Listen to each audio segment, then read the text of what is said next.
This is Atheist Lowdown with Mark Vanderbrink. Greetings and welcome to the Lowdown for the week of July 8th, 2016. In response to recent crackdowns, jihadists carried out terror attacks last Friday in the Bangladesh capital of Dhaka. The terrorists and their allies want to end the officially secular government and establish an Islamic regime held above other religions. Prior to the attack, some 3,000 suspected extremists were arrested throughout Bangladesh. Turkey is also under threat, with recent suicide bombings at Ataturk Airport in Istanbul, the third busiest in the world. The Huffington Post reports that 290 people have been killed in 15 attacks this year alone. Turkey is the oldest and one of the only secular democracies in the Middle East, and its defenders claim that both ISIS and the current socially conservative administration are trying to dismantle the secular republic. And this next story is for all my atheist friends who didn't bother attending the Reason rally solely because they don't think Donald Trump is a threat to our secular values. Well, late last month, Trump met with evangelicals in New York at a closed-door meeting. He promised to lift the prohibition of political endorsements by clergy while preserving their tax-exempt status. He would also allow public employees to lead prayers. And when elected, people will also say Merry Christmas in department stores again. As ridiculous and ignorant as that last one sounds, I have to remind you, Trump is the presumptive Republican nominee.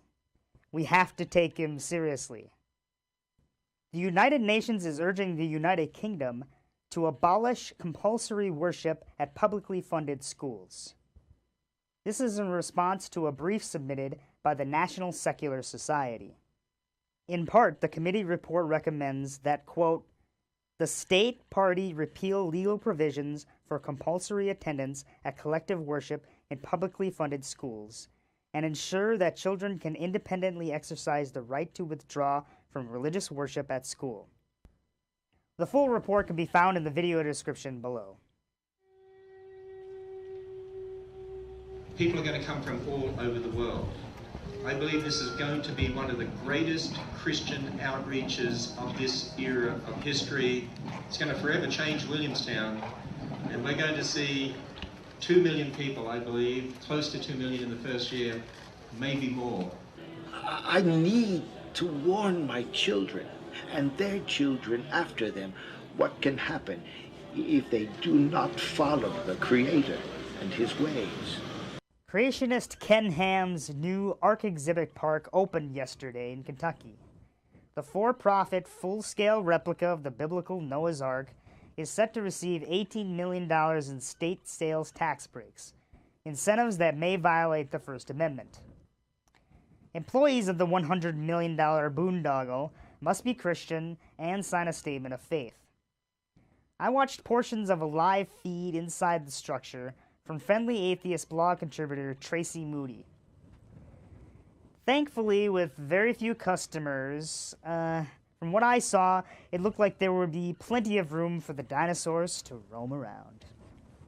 So I'm in the Ark now, and I know a lot of you have been interested in how they get rid of the animal waste.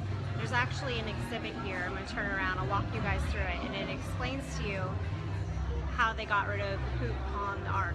It's a little busier inside, but there's still a lot of room to move around, so I think it didn't turn out nearly as well as they hoped. More dinosaurs. That's our show for this week.